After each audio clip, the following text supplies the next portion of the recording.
বোলপুরে Netaji Subhash cup final খেলা হলো। বীরভূম জেলা তৃণমূল স্পোর্টস সেলের বোলপুর শাখার উদ্যোগে আয়োজিত নেতাজি কাপ 2025 পঞ্চম বর্ষ ক্রিকেট প্রতিযোগিতা।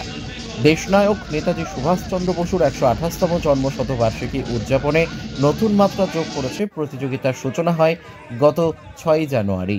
আজ 8 জানুয়ারি গতকাল সন্ধ্যে 7টায় অনুষ্ঠিত হলো প্রতিযোগিতার ফাইনাল ম্যাচ এবং স্টেডিয়াম মাঠে আলোয় আলোকিত হয়ে উঠেছে।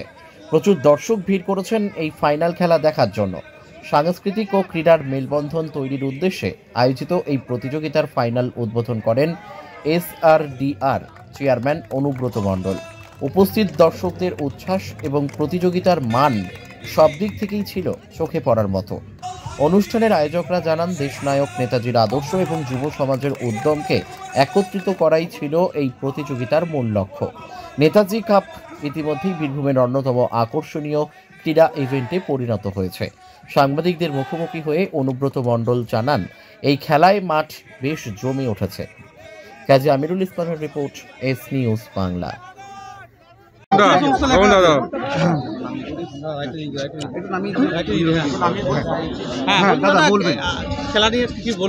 দেখুন, খেলা খুব ভালো হলো। 3 দিন ধরে আজকে ফাইনাল হলো, কালকে ফুটবল আছে।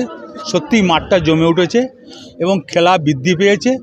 এবং বীরভূম জেলায় যে ধরনের খেলা, গোটা ওয়েস্ট বেঙ্গলে যে ধরনের খেলা, আমি জানি মমতা ব্যানার্জি মামাটি মানুষের মুখ্যমন্ত্রীর আসার পর খেলাটা চালু করবে।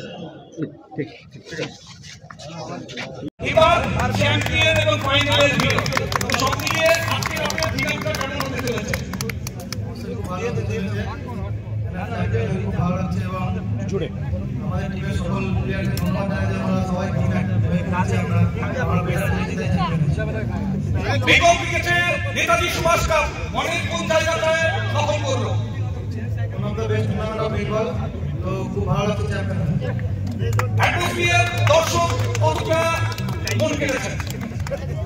কমিটি এবং দর্শক বেশি কিছু বলার নেই। সবাই জানে যে ফুটবল মানে একটা খেলার লোক, সবাই খেলা ভালোবাসে।